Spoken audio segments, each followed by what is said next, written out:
Hello guys, it's Marcus from Big Time Super Friends, and I'm here to give you my review of Imperial Dreams with John Boyega.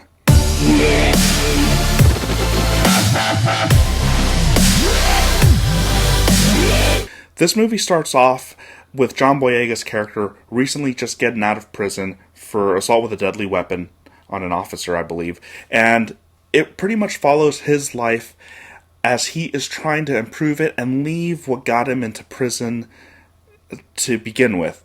He's not only trying to better his own life, but he's also trying to provide a better life for his kid and himself, while at the same time taking both of them away from that not so pleasant life. Of course, he encounters struggles along the way with not previous friends, but just past friends, brothers, family members that are trying to, that think they are helping him out by trying to get him to do certain jobs. And John Boyega's character, he's kind of outgrown that in prison. This movie was so emotional at some points, and also kind of like had a little bit of a whoa value in certain scenes. To give you a good example, there's this one scene where John Boyega's character sees his brother, one of his brothers, for the first time after getting out, walks into the room, they hug it out, there's a small chat here and there, and then, he notices that his brother's bleeding from the hand, and there's blood on his hand. He notices that he's shot in his arm. And there's this one scene in the bathroom where John Boyega's helping get the bullet out of his brother's arm. That was such a great scene because as he's doing this, he takes the bullet out, and the bullet falls to the floor, and his son picks up the bullet. And it's moments like that just kind of hit me a little bit in kind of like on the emotional side, where it's like if I put myself in that position, I would not want my son to witness me removing a bullet from my brother's arm. After he gets out of prison, John Boyega has nowhere to go. He has nowhere to stay. He has no money. He has nothing. He has no job. So he's kind of forced in a way to kind of stay with his uncle's, in his uncle's house. His uncle is the one also trying to give him job offers, illegal ones, so there's a definite conflict between those two. There's a powerful scene where he and his uncle are pretty much talking in the kitchen, and he's pretty much telling John Boyega's character, hey, I need you to do this driving job for me. And John Boyega's been prolonging this for, it seemed like a day or two, but it pretty much boiled down to his uncle forcing his hand as far as doing the job or staying at his place. And I just thought, man, that's so fucked up. But the acting ability of John Boyega came out in this scene a little bit, because they're having this confrontation between John Boyega and the uncle, and things get heated naturally. John Boyega doesn't want to do the job. He wants to leave that life. Uncle's trying to help him out by providing them this job and giving him, I think it was $4,000 or something like that. But it comes to a halt where the uncle pretty much gives John Boyega an ultimatum. You either do this job, or you get the F out of this house with your kid. Of course, John Boyega at the end of that scene was, you could just tell he did a really incredible job of harnessing someone's frustration with the situation, and it just came out in his acting for sure. He has to live in his car with his son in his car for the rest of the film after that.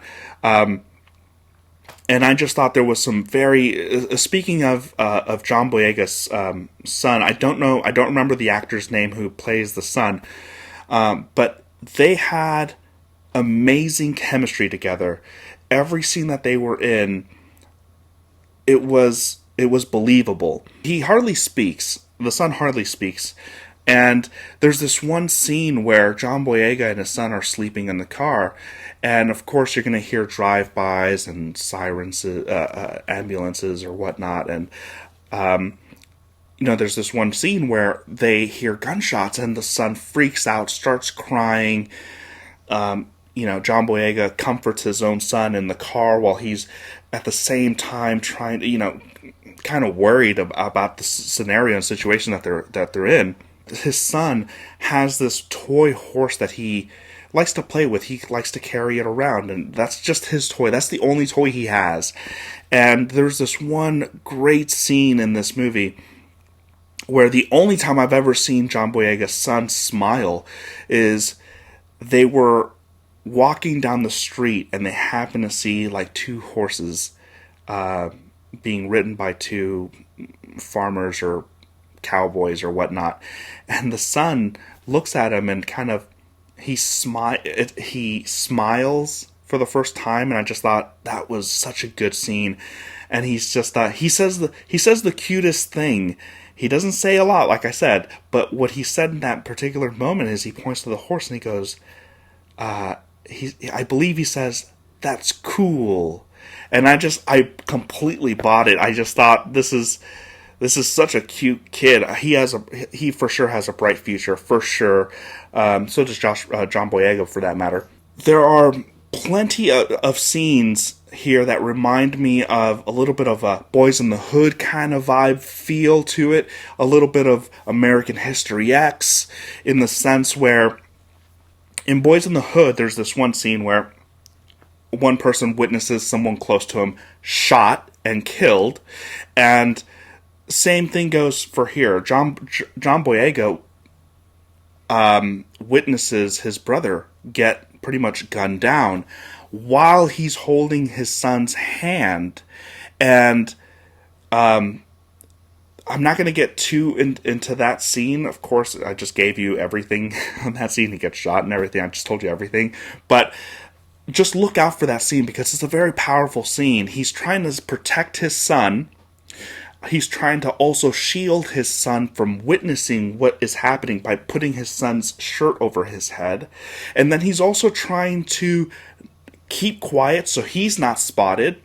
And then at the same time, he's showing his emotions to his brother being shot in front of him.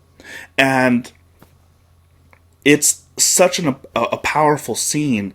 And this movie is directed so well. It's shot so well. It was paced so well. I can't give it enough praise, for sure. This movie was such an emotional roller coaster from beginning to end. There's a lot of powerful scenes here. A lot of scenes that kind of make you smile. A lot of scenes that would make you tear up. Some scenes that were very tension-filled. It's such a good, well-put, well-thought-out movie. I haven't seen like a movie like this in such a long time. Ever since like Boys in the Hood, I haven't seen a movie like this, or American History X, for that matter. The only reason why I'm comparing, by the way, for you guys that are like, why is he comparing American History X to Imperial Dreams? I'm saying American History X in the sense that Vineyard, Edward Norton's character, got out of prison, and he's trying to better his life for he and his family. That's the only aspect of that movie that reminds me of Imperial Dreams, in that aspect. So everything else is different. Because this movie was directed well, shot well, performed well, written well, it's an emotional movie. It's a happy movie at times, and the characters, each actor playing their character, held up to that same standard, that same bar. There were no weak characters here in this movie. For that reason alone, I'm going to give Imperial Dreams an A. Anyways, guys, if you like this content, please like, share, and subscribe, and we will be back for more. Yeah.